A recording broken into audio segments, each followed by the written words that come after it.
Hello everybody and welcome to our G7 Facebook Live event today.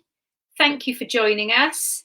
I'm Superintendent Jo Hall and I'm part of the planning team within Devon and Cornwall Police. I'm here today to coordinate this event with our partner agencies, and I expect this event to take around about 45 minutes this evening, and hopefully we can answer as many questions as possible this evening. Before we start the event, I'd like to introduce the agencies that are here to answer your questions today. So first off, we have the Cabinet Office, and their representatives are Joseph Potts and Laura Perry. There they are. And then I'd like to move to Cornwall Council. We have Phil Mason, the Strategic Director for Economic Growth and Development. Thank you, Phil. We have the Director of Public Health, Rachel Wigglesworth. Thank you. And we have two representatives from the police, which is Chief Superintendent Jim Pearce and Chief Inspector Russ Dorr, who is our lead planner. And throughout this event, you will see we have Carleen Collins, our BSL interpreter. Now, the intent for the event today is to provide you with an overview from all of the agencies in relation to our G7 planning, following which we'd like to open up for questions. We'd like to invite you to ask questions in the sidebar, so please do so. We also have some pre-submitted questions, which I will work my way through. We'll answer as many questions as we can this evening, but if you can plan for around about 45 minutes, and then I'll bring the event to a close. So I'd like to start with the agency updates, and we're going to start with the Cabinet Office. So I'll hand you over now to Joseph Potts and Laura Perry, please. Thank you, Jo, and good evening, everyone. As Jo said, my name is Joseph. This is my colleague, Laura. We're both civil servants working in the Cabinet Office in a special team that's been set up to look after the G7 presidency and the G7 Cornwall summit. Before we go on, I'll just add that we both were COVID tested this afternoon, as is standard practice for anyone working in an office in the civil service together. And thank you to Jo, the council and police colleagues who we've all been working with for a number of months now to ensure that this is a completely COVID safe summit and also to minimise disruption from the event. But if I may, I'll just give a brief introduction to how we see the summit sitting in within the overall UK leadership of the G7. So the UK is hosting the G7 at a pretty unprecedented time. And this meeting of world leaders in Cornwall will be more important than ever, as we see it, to help secure the global recovery from COVID and to protect us all against threats like climate change. And in the government, we really want the Cornwall summit to be remembered as the moment when like-minded democratic countries came together and agreed meaningful action that really led the world on issues like climate change and protecting us from future pandemics. And we've already seen G7 countries make some great progress under the UK's presidency, something I think we can all be very proud of. For example, condemning anti-democratic action in places like Russia and Hong Kong, agreeing to reform global institutions like the World Health Organization, and coming together to help finance some of the poorest countries to recover from COVID. And this year, G7 countries have offered, for example, over £5.5 billion towards global vaccination efforts off of the success of the vaccination campaign here in the UK. But moving to the summit itself, the Prime Minister chose Cornwall for the summit, not just because of his own personal connections to the Duchy, and not only because of its world-renowned scenery and hospitality, but also because we see Cornwall as really already leading the way on areas like green energy, conservation, and environmental sustainability, all key focus areas for us in the G7 this year. We really want to use this and Cornwall to help inspire other G7 leaders. And that legacy for the region as a result of this summit is something we are very committed to in our team, as well as the direct investment in Cornwall through the summit itself. We also want to use the spotlight being shone on the area to showcase the Duchy's huge investment opportunities and all of the innovation that's taking place already across the region. Visit Cornwall estimate that over the next 5 years, there'll be around a £50 million boost to tourism figures, particularly coming from G7 countries as a result of the profile brought by the summit.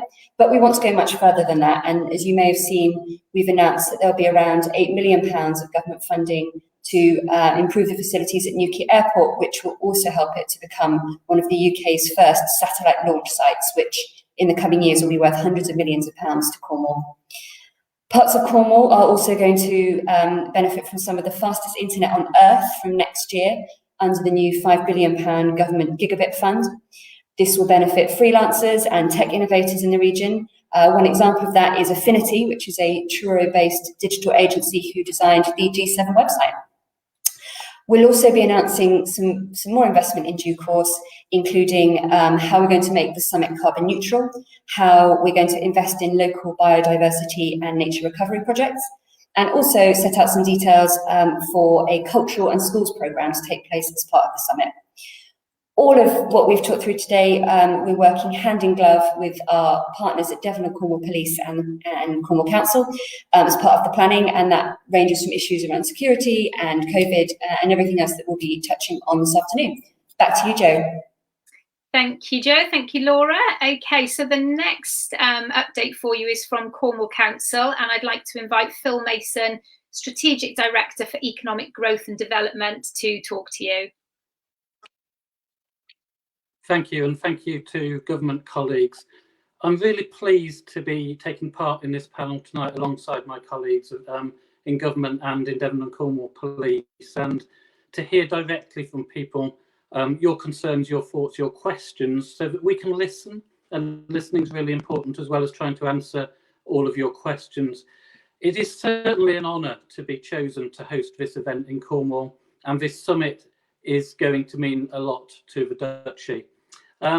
It's incredibly exciting, isn't it, to welcome heads of state from across the globe and their delegates to Cornwall. It's so important that we make the absolute best that we can of this opportunity.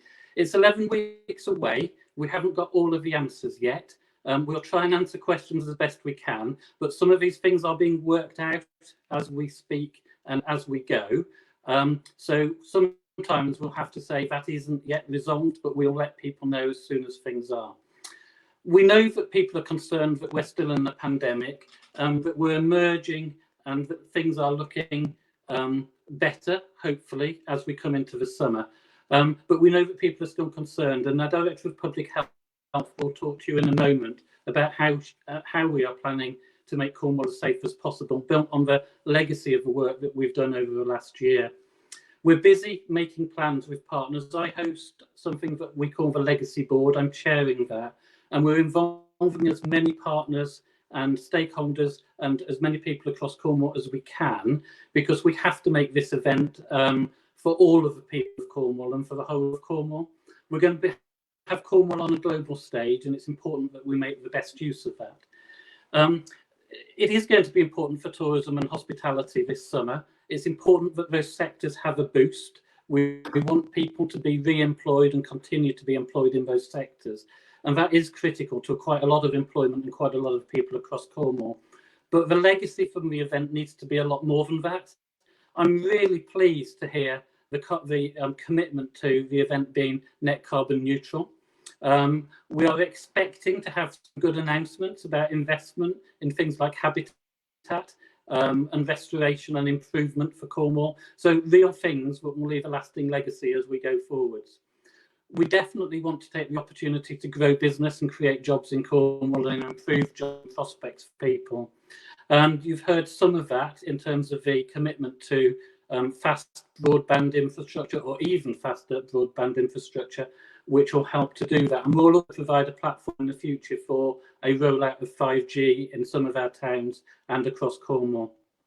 So it's important we're going to be promoting businesses, the sectors that are growing, but also look at ways in which we can help as many people as possible to have better security in their jobs and better paid jobs across the whole of Cornwall and all of its employment sectors. We've got a cultural programme that the government have already committed to help fund. We've got a community programme which volunteers are working on across Cornwall.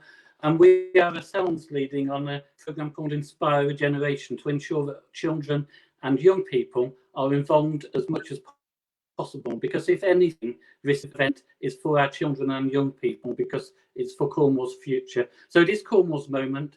let's make it happen. Let's make it be the best event we possibly can, because I know that Cornwall can do a fantastic job. So I'll stop there, and I'll be followed, I believe, by my colleague who's the Director of Public Health. Thank you. Thank you, Phil. Yeah, our next update for you is from Rachel Wigglesworth, who is the Director of Public Health for Cornwall and the Isles of Scilly. So I'll hand you over to Rachel. Thank you, Jo. Good evening, everyone.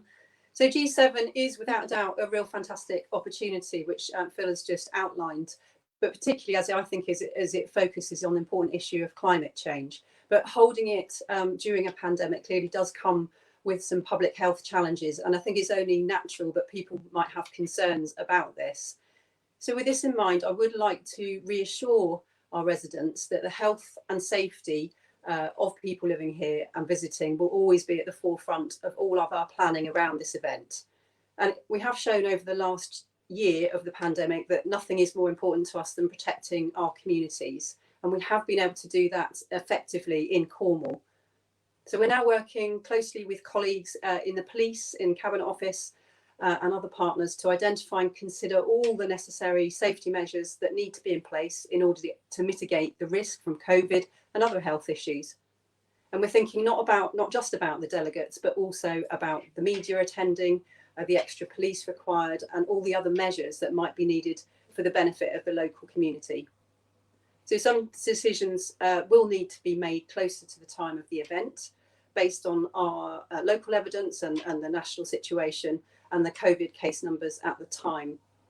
And public health monitors all of these data sources daily, and that helps us to really understand what's happening with the virus. And this knowledge, alongside some of the bespoke measures that we're planning to help make the event safe, we're going to ensure that delegates and everyone associated with the event follow whatever guidance is in place nationally at the time. So thank you. I'll hand back to Jo. Thank you, Rachel. Our final update before we move to questions is from our police colleagues, and I'd like to introduce Chief Superintendent Jim Pearce, please.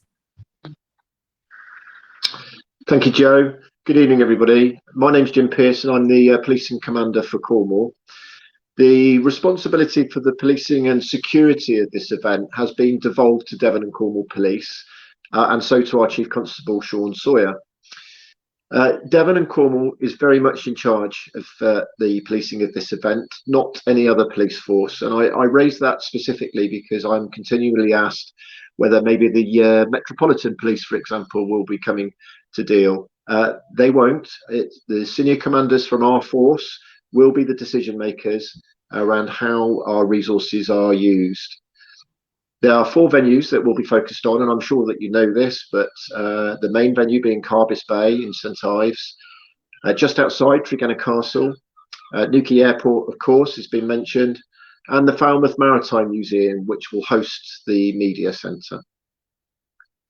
So our focus will be around keeping delegates safe, any other persons that visit, whether they're part of the event or on holiday, tourism, for example, but of course our communities, the people that live here all year round. And we'll be working with our partners to keep disruption to a minimum. So I've mentioned resources, and those resources involved during the week itself will make us the equivalent of the 5th largest police force in the UK. So that's really significant. We will have to ask police forces from across the country to help, but particularly from the southwest region, from Avon and Somerset, from Gloucester, from Wiltshire. Protest is expected. Whilst we are expecting the vast majority to be peaceful and well organised, we will be prepared to deal with disorder or violence, which is clearly not welcome in our county. There will be some other disruption, of course, road closures, access restrictions, etc. And I know that many of you are keen for information around this. The planning stages are still early. We're still involved in the planning processes, particularly for road closures, but we will do our best to get information to you, hopefully by the beginning of May. We are making plans to ensure that our day-to-day policing outside of the event will continue as normal, and that our policing style is not affected in any way. We are really excited to support the colleagues from Cabinet Office and Cornwall Council in delivering the event. Of course, it's going to be a challenge, but we feel really able to take this on, and we also see the benefits for Cornwall. We welcome contact from you. We want to hear any concerns that you might have about this event. So whether you have the opportunity today, or if not, please feel free to contact us on the details that will be shared later, or in fact with any of your local neighbourhood police officers. Your questions will make it through to the planning team. Thank you. Thank you very much. Okay, so those are the 4 updates and presentations that we've got for you to start the event off this evening. And I'd really like to invite your questions. So if you do have a question you'd like to ask, please pop it in the sidebar. If you can put question at the start, it will help us pick them out quickly. And then I will read out the questions and allocate it to who we think is the most appropriate person. To start us off, though, I will have a look at some of the pre-submitted questions which came from our communities earlier today. And there is one here that asks, with such a massive event bringing large numbers of people from across the world, will they have to isolate in hotels for 2 weeks like every other visitor? And this is related to the risk of COVID. So I'd like to lean to the Cabinet Office, please, to talk us through the COVID issues and how we're looking at managing that. Yes, of course. And I think the first thing to say is, as we've already said, our overarching pledge here is to ensure this is a completely COVID-safe event, not just for people travelling to Cornwall for the event, but also for local people as well. We're having a lot of discussions with other governments to ensure that they fully understand any requirements that we will have. The one thing I will add is obviously the overall UK entry requirements are changing as the COVID situation changes, both here and in other countries. And we're expecting more information from government colleagues on the 12th of April, when the next set of COVID restrictions will be set out in accordance with the government's COVID roadmap. But we will ensure that we adhere to those. So our clear expectation is that people travelling to Cornwall will need to adhere to the guidance as it stands at the time in June. And we'll continue to communicate that to our G7 partners. The one thing I would just add on numbers is, we recognise that this is a G7 summit that is taking place in unprecedented circumstances compared to previous summits. So when we do talk about bringing in large numbers of people, we certainly are limiting the numbers across the board, not just for media, but in other areas as well, to ensure that we can have a summit that is completely COVID compliant. Thank you, Joe. That's really helpful. So are there any questions coming in from the live feed at the moment? I'll just give that a second so they can be loaded. Okay, so Christine Hoskin is asking, I'd like to know how much the summit can go on when the restrictions are in place. Lots of people will be coming here that ordinarily would not be allowed to. So this is about the actual summit itself. So if I'd like to come back to to Joe and Laura, please, to talk us through this one. Certainly, I think the first thing to note on that is the summit isn't taking place, obviously, at the moment. It's taking place in June, when we'll be in stage 3 of the roadmap from lockdown that the government set out. So there will be things that will be permitted at the time, including domestic travel within the UK, people travelling for domestic holidays, opening of hotels and so on, that will be permitted at the time that isn't now. So obviously delegates travelling in from London, media coming from other parts of the UK would be permitted under the rules as they stand. But I'll go back to my earlier point in terms of, we are very clear this will be a fully COVID compliant event, whether that means social distancing, where we'll require people to undergo testing regimes, and as previously mentioned with regards to UK entry requirements, we won't hesitate to implement that as is needed. But given we're a couple of months away from the summit and domestically we're still progressing through that roadmap out of lockdown, the situation we're hoping will be very different in June to where it is now. We'll continue to monitor that and we'll continue to follow the central COVID health guidance as it's set out by the government and public health colleagues. Thank you, Joseph. And there's probably something that Rachel would want to add here, so I'll just draw Rachel in. Is there anything you want to add to this? Well, I was just going to sort of reflect on how Cornwall has welcomed visitors last summer, and we did have quite a large tourist season, and we're likely to have similar visitors this year. And I think the public health measures and the compliance of people and visitors in the large part, we kept our rates low and people safe in Cornwall. So, I would expect that we've learnt a lot from that, and we'll be ensuring that we put the same things in place and communicate clearly with our population and visitors about what's expected under the rules at the time. And very also clearly, we'll only be moving through the lockdown to the different stages as the case rates allow us to. So it's not set in stone. Everything will be reviewed on the basis of the safety and situation at the time. Thank you, Rachel. Thank you, Joe. Okay, is there any more questions from the live feed? Yes, we've got Anne Gerrish. What roads will be closed whilst the summit is on, and how will it affect the local services, i.e. GP surgery? Now, this might be something that Russ in Police may be able to help us with. Russ, can I bring you in here?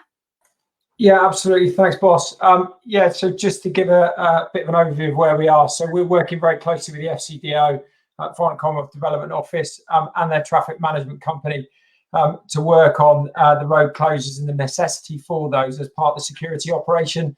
So the plan is we are in the planning stages of this, and in order for a safe and secure operation to go ahead with the world leaders, there will be some requirement for road closures. There will be a level of disruption, but we're trying to minimise that as much as we possibly can. And our aim is, alongside our colleagues within government, is to share that information with you in early May, in order that those plans can be put in place. And we're working very closely with the council as well from a multi-agency perspective to ensure that all that information is shared as soon as possible, to make sure that the local community are sighted on when the road closures are being placed and when they'll be lifted. Thank you, Russ. That's really helpful. Okay, so I've got another question from Aaron Towner. Are Devon and Cornwall Police anticipating any major protests, and what are the precautions or deterrents that may be used to prevent these? Jim Pearce, if I start with you here, and then it may be that Russ wants to come in to add to it. Yeah, of course, Joe. Thank you. So, as I said in my introduction, we are expecting protests, as would be usual for an event of this size and impact. Peaceful protest is a right that within a democratic society is expected, and the police will facilitate peaceful protest. The protesters will generally be well organised, and they will go to protest sites, and we are at this moment in time working with a range of partners to identify where those sites may well be close to the key venues. I do recognise, however, particularly in light of the incidents that happened within Bristol over the weekend, that there may well be some concern around violence and disorder and the types of disruption that we saw there, which is just totally unacceptable and is not welcome within the county. We have a significant and well-skilled public order command, which will have resources associated to that, and they will do everything that within their capabilities to not allow that to happen. And I'm really, really confident that that will be the case. But as I say, I will go back to the fact that protest is a right within a democratic society, and so should it be. People should be allowed to have a voice and to share their views, but it should be done in an organised and in a peaceful way. Thank you, Jo. Thank you. Russ, is there anything that you wanted to add in relation to the protest side of things? Yeah, I'll just raise exactly like Mr. Pearce said there. Wherever possible, we'll facilitate peaceful protest, peaceful, lawful protest.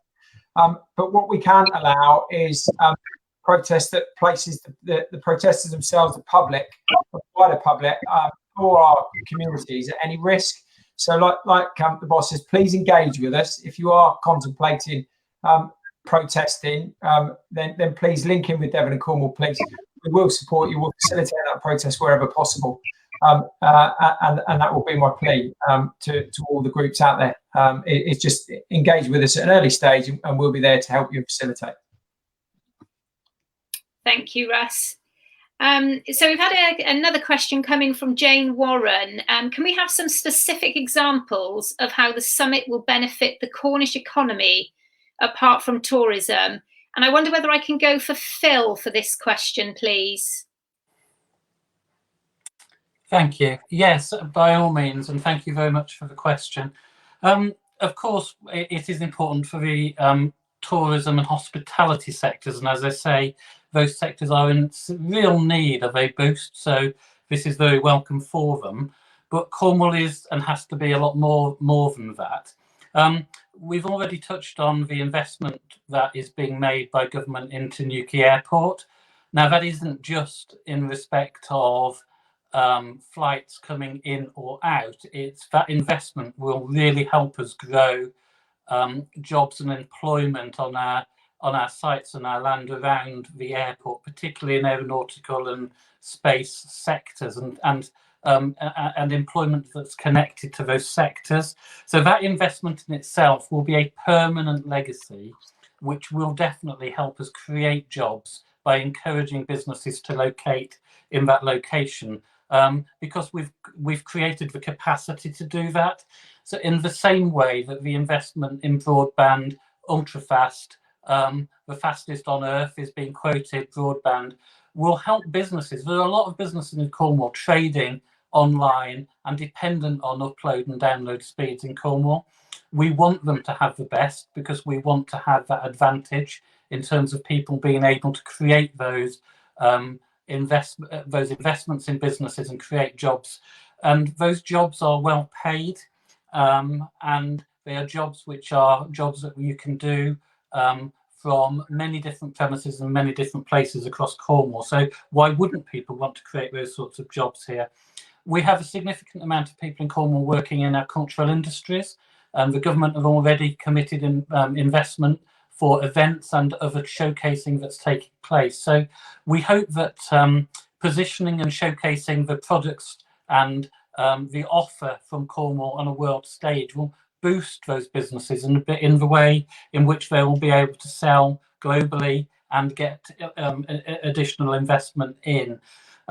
So there's some examples. We're looking at all sorts of ways in which we can use the event to showcase what we're doing, investment in and hopeful significant ability to create energy from offshore wind, the jobs which could be created in Cornwall in that industry as well. So there's many areas that we're looking at where we hope that we can create a lasting legacy in a whole range of jobs and sectors across Cornwall, because it's really important that Cornwall has better and well-paid jobs in the future than it has in the past. So hopefully that's given a flavour of what we're trying to do. Thank you. Thank you, Phil. And one of the pre-submitted questions we've had is specifically in relation to local homeowners.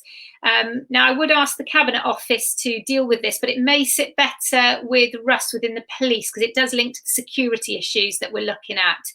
And the question is that I live on a street very near Carbis Bay Hotel. Some people have suggested that we might have to move out. And I wonder whether that's something that you can clarify, Russ.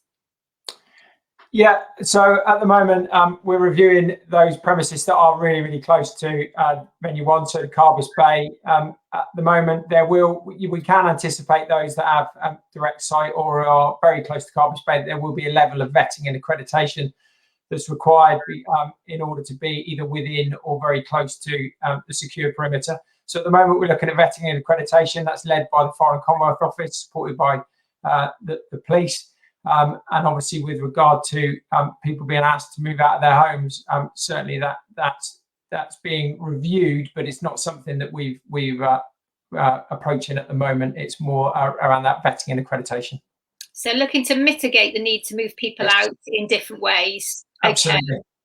Thank you, Russ. And I think there was another live question that was just popping up on my screen then from William Thomas. What is the extent of the exclusion zone and how will this be enforced to seaward?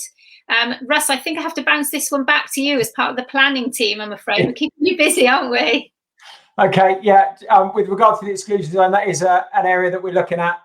Obviously, with the hotel fronting on and 50% of the footprint being water, we are looking at the necessity for that exclusion zone. But that is going out for review, and our maritime commander is looking at that, linked in with Cornwall Council and maritime agencies in order to review the necessity and keep that maritime exclusion zone as appropriate as necessary to safeguard the event.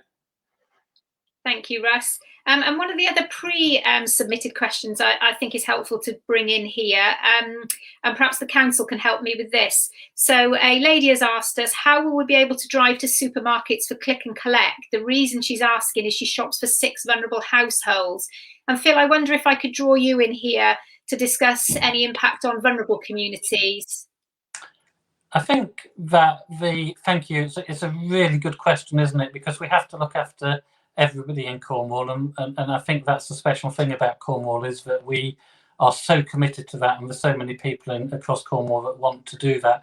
I think that it's difficult to give any generalisation here. What I prefer to do is say, if you have a particular specific concern, contact us directly and we will discuss that with you, and we'll make sure that we have appropriate arrangements in place. So anybody who's got any of those specific concerns, please get in touch and we will work with you and help you.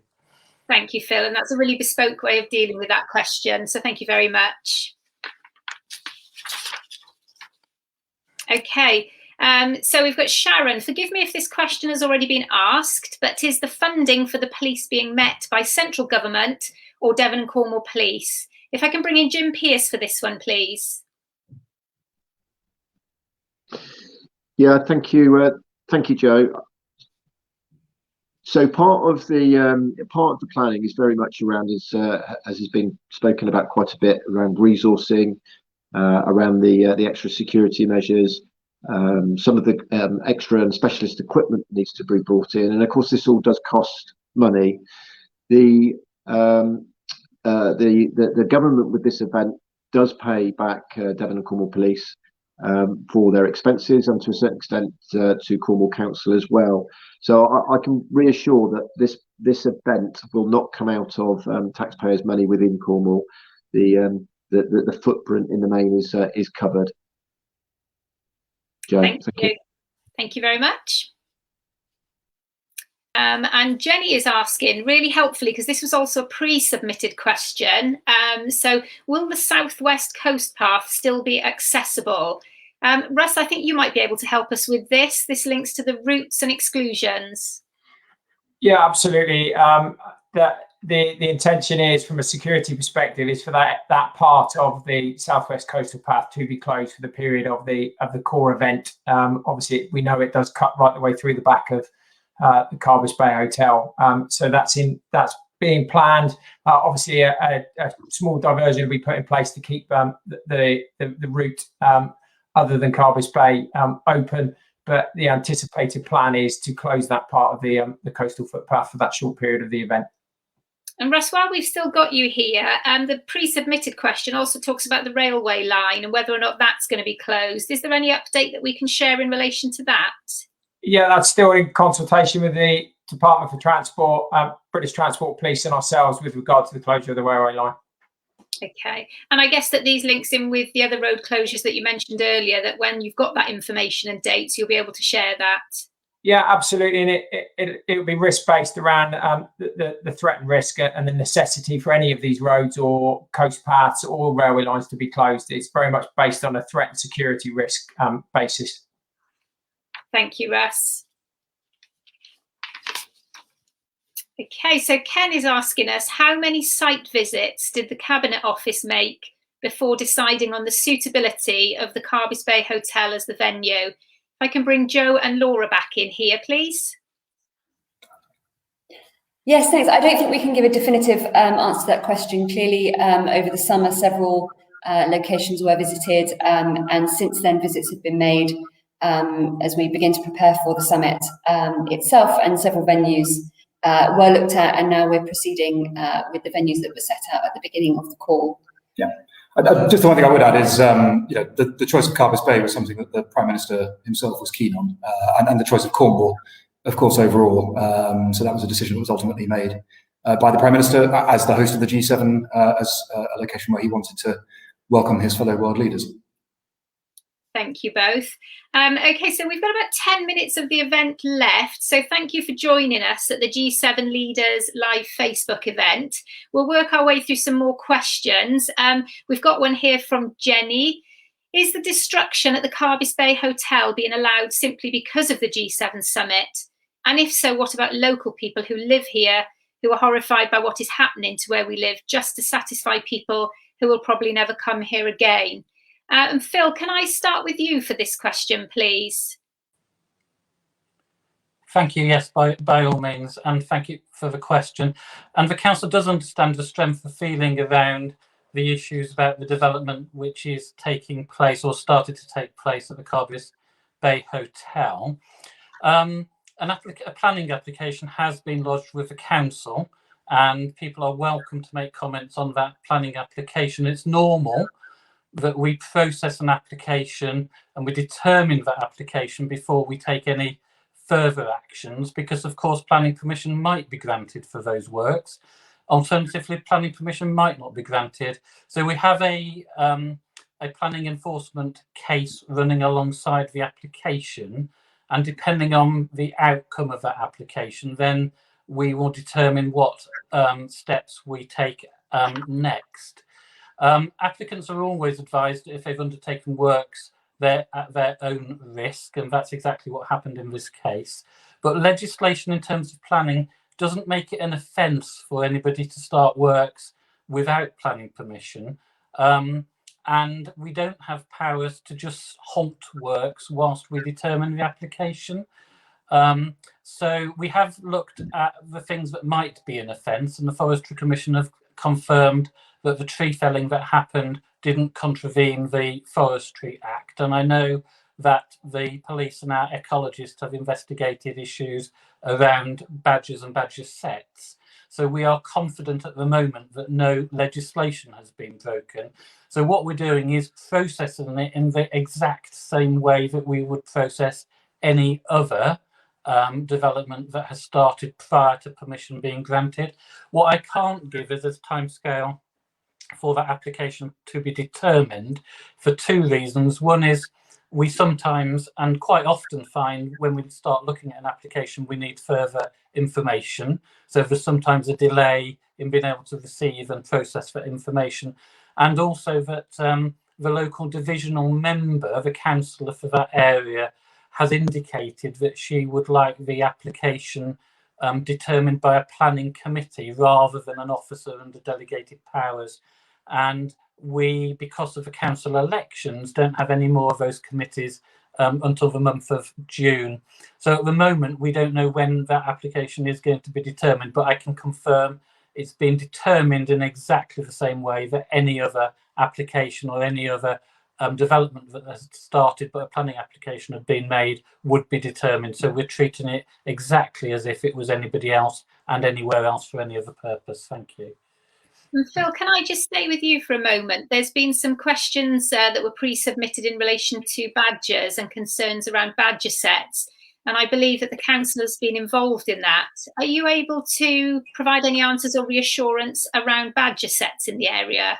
Yeah, so primarily at the moment, because planning permission hasn't been determined, it's a potential criminal issue because of the Wildlife and Countryside Act.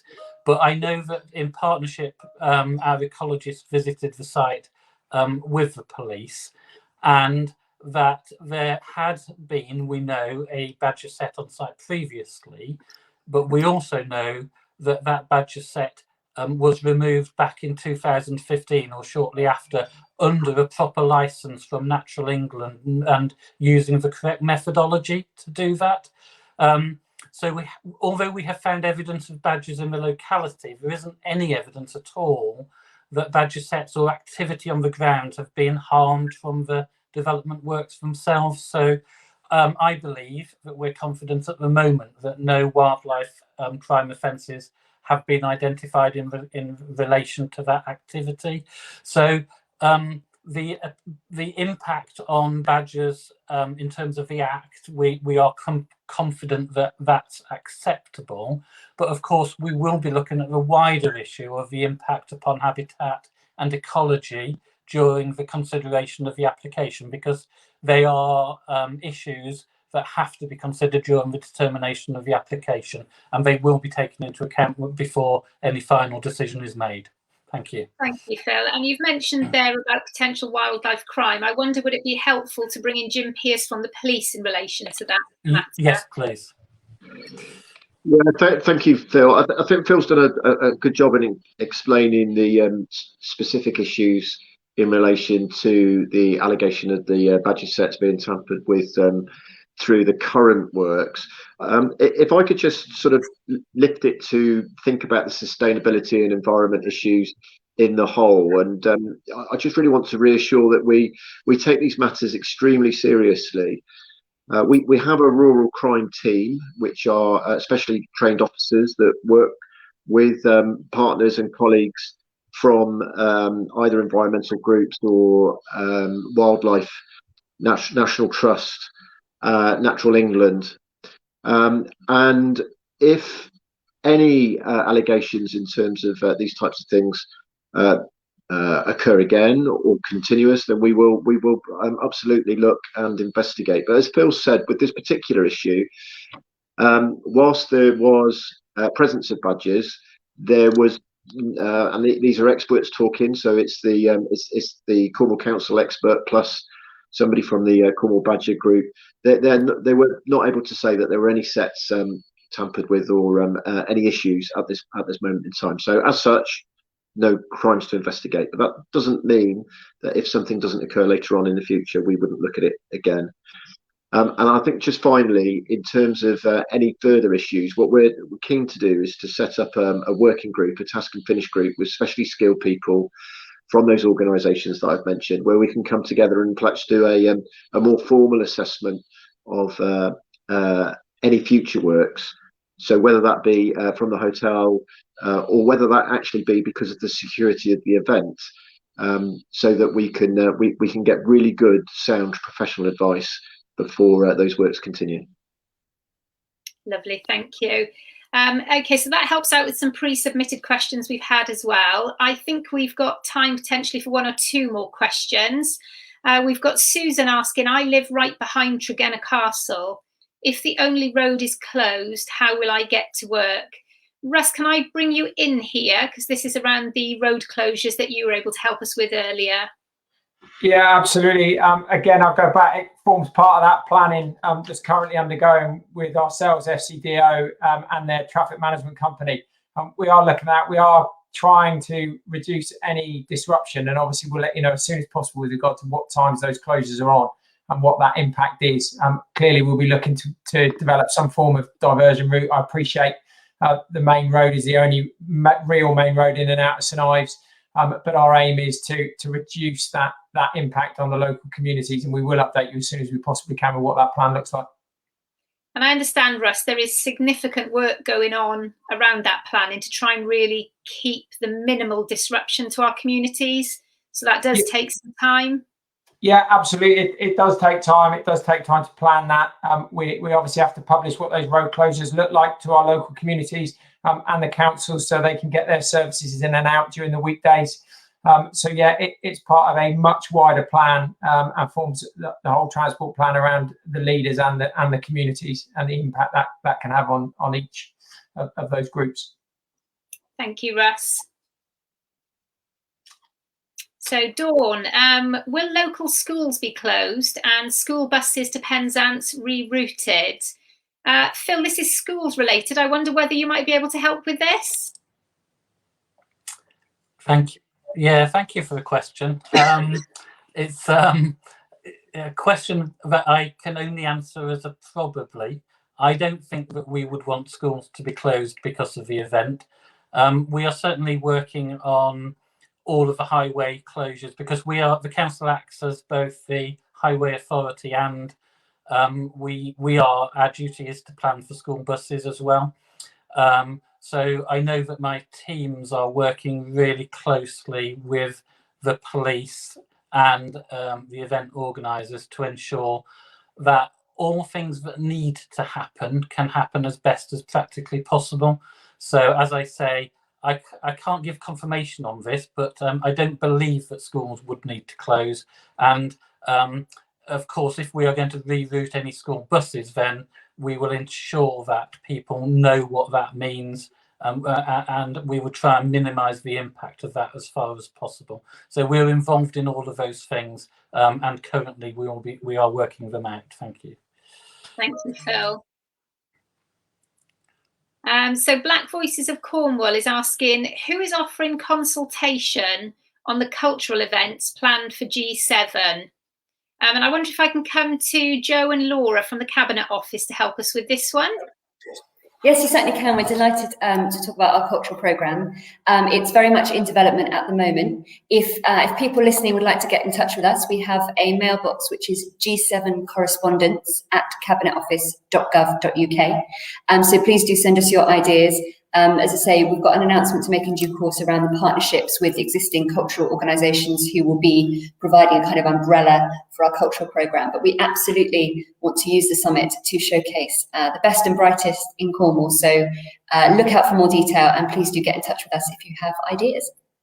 Great news, thank you. And these email addresses will be on the Facebook pages later if people aren't able to pick them up now, which is good. Thank you both. Marcus is asking, what are Devon and Cornwall Police putting in place to ensure the disproportionate stop and search statistics released in September 2020 are not shown to those visiting the county? Jim Pearce, I wonder if I can come to you in relation to this one. Yes, hello Marcus, it's a great question, thank you.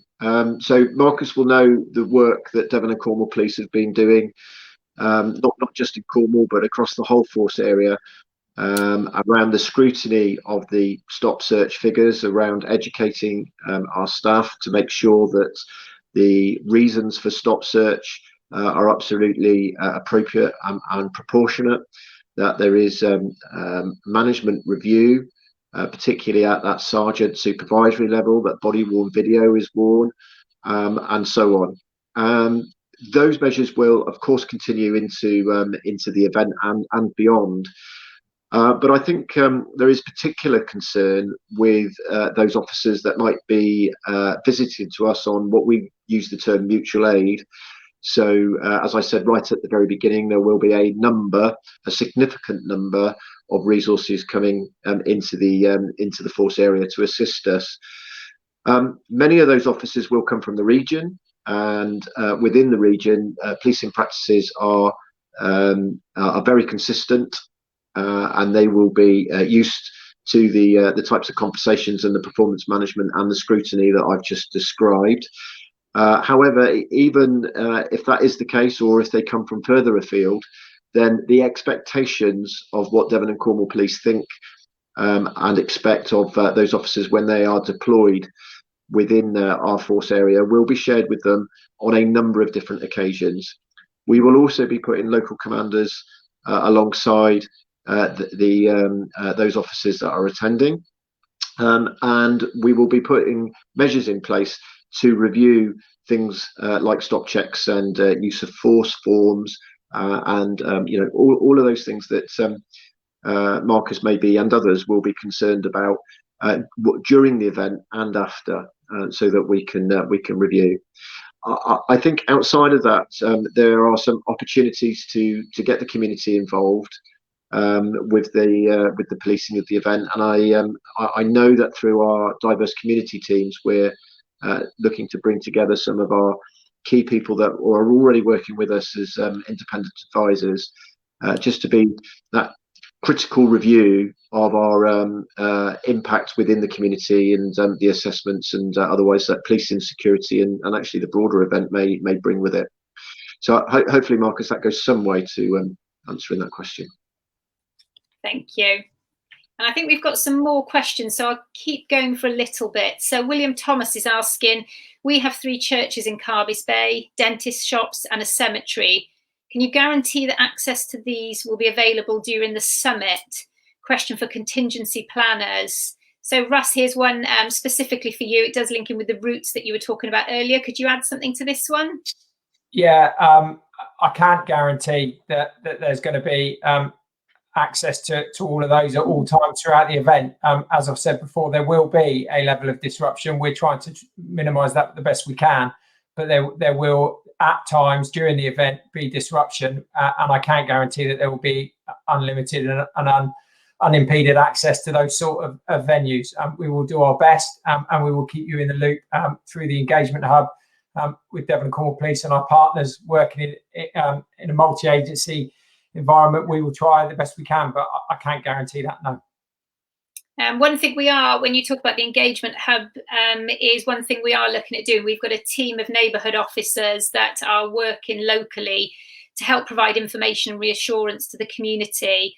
So you will see them on the ground more often. You will see more police officers. So please reassure yourselves around that. That's nothing to be worried about. Part of that visibility and reassurance is so that if we do have to impact on day-to-day life or our communities, it's so we can get that information out to you as quickly as we can. So we are working hard to keep that to an absolute minimum. But like Russ says, where we can't guarantee that type of thing, what we will do is get that information update out to you as soon as we possibly can. So we're 8 minutes until 7. If I can suggest we keep going till 7 o'clock. So I've probably got a couple more questions, because I am told it is quite busy, so we'll push on for a little bit more. Marna is asking, will those at the summit go out and about, or will they be confined to the site? I think this is probably going to be helpful for the Cabinet Office to come in. Jo and Laura, can you help with this one? Yes, certainly. Obviously, the programme is still under development, and as we've said throughout, kind of COVID restriction adherence and also what is safe for the community is our absolute priority. But we do very much hope that we get the opportunity to show Cornwall off beyond Carbis Bay and St Ives, but obviously those areas as well. And again, as we've said, the Prime Minister has a very personal attachment to that area, having spent a lot of time when he was younger in Cornwall, and particularly in Carbis Bay. So we would like to be able to get some of our delegations out and about, but we'll have to see what the COVID situation is. But we're certainly looking at some of the venues and places for them to visit in June. It's probably also worth adding, I mean, Falmouth is another area in this where we'll be hosting the International Media Centre, and we will require all media coming to adhere to COVID entry requirements, and there'll be things like regular testing to ensure that they're completely COVID safe. And so once they're in Falmouth, we are very keen to encourage them to be going out and about, visiting local restaurants and bars, all under the COVID rules as they stand at the time, staying in local hotels. So giving a boost, as has been mentioned, in a much needed time to local businesses in Falmouth as well. Thank you both. I've got one pre-submitted question left here that I would just like to squeeze in if I can. How can the people of Devon and Cornwall and local businesses support and help Devon and Cornwall Police and Cornwall County Council before and during this event? And Phil, can I come to you first? Your thoughts on how local businesses and people can help the council? Yes, so we want the event to be built around the contribution of local businesses. So as has already been said, we welcome the fact that we will hopefully have, depending on COVID, but we're hoping, aren't we, to have a lot of visitors who will be spending money in the locality, and they will therefore be spending money with local businesses. But we want this event, and we know that Cabinet Office do as well, and the government are really committed to ensuring that the money that is spent on things for the event is spent with local businesses as much as possible. So there's some fantastic things already happening in terms of showcasing some of our people who are joiners across Cornwall, making tables for the event. So there is a real commitment to ensuring that local businesses can be involved in this as much as possible. And as well as that, we are having something which we're going to call Cornwall House near to, it's going to be based at the Falmouth University campus, Wood Lane, which is about a 7-minute walk from the media centre in Falmouth, where we will be making sure that we showcase local businesses as much as possible. Again, if anybody particularly wants to get involved or to help or to contribute, contact us in Cornwall Council on the email addresses which are going to be shown, because it's absolutely important that this event is built around the contribution of local business. Thank you. Thank you, Phil. And if I can bring Jim Pearce in, then the question is, how can the public and businesses help the police and the council? Yeah, thank you, Joe. So we've spoken mainly, haven't we, about people's concerns about the event, which is absolutely right. But we want to hear those concerns, so please contact us, because if you're thinking about it, it's more than likely that somebody else is too, and that gives us the ability then to put out more information, relevant information, and into either particular communities, organisations, or groups. We're very welcome to, as best as we can, come and speak to those relevant places in this sort of the way that we're doing now, perhaps a little bit lower key, maybe more specific to the issues that you might face. I'm particularly thinking about the venue locations. If you do want to contact us, the details are coming up at the bottom of your screen there, but feel free to use the 101 system. That's not just the telephone, use the 101 email system as well through our website. The G7 engagement at the Devon and Cornwall Police email as well. I also ask you to sign up to Devon and Cornwall Alert, which is our two-way system. It's a messaging system where we can put messages out to you if you're part of that, but you can also contact us as well. It's a really easy way of getting up-to-date information that's relevant to this event and beyond, policing issues within Cornwall during the summer and after. Otherwise, Joe, it is, we just want to really connect with the communities and find out what's going on there. Yeah, I'm glad you brought up the alert, because some of the questions that were pre-submitted today actually came in through Devon and Cornwall Alert. So it's great we were able to feed that in. So it does show that if you sign up to it, we can get that communication back and forth. So thank you. Can I have one more question then? I am conscious of time. I know there's lots of questions. We'll answer as many as we can. So the final question from Brian, obviously with the media centre at the Maritime Museum, the Foul Estuary will be very active. Will there be any security problems, and how will that affect local residents? Russ, is there something that you can help us with here? It's around security and impact at the Maritime Centre. Yeah, absolutely. There is, again, there's a plan in relation to the security of the Maritime Centre and Event Square with regard to the media being the main media centre. With regard to the Foul Estuary, at the moment, there is nothing that that I can foresee that will cause major issues for the use of the Foul.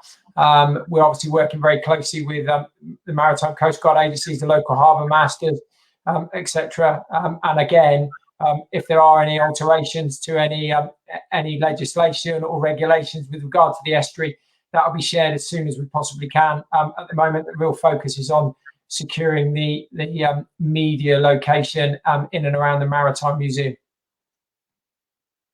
Lovely, thank you, Russ. Okay, we will have to bring it to a close there. We have used up more than the time we had planned, so we've had lots of questions. So thank you very much to all of our presenters for this evening. So for the Cabinet Office, that was Joseph Pitts and Laura Perry. From Cornwall Council, that was Phil Mason. From the Director of Public Health, we had Rachel Wigglesworth. From the police, you had Jim Pierce, Russ Dorr, and myself. And helping us along the way has been Carleen Collins. Thank you, Carleen. So thank you to everybody for providing us your updates today and taking the questions from our communities. And obviously, thank you very much to everybody for joining in on this live event today. The event will be posted on the Facebook pages of the agencies. So if you wanted to rewatch it or share it, you will be able to do so. And the intention of all agencies is to continue doing these. So there will be more to come, and they will be advertised as this one was. So watch out for more, and hopefully we can keep you updated and keep the communication going. So thanks, everybody, and have a lovely evening.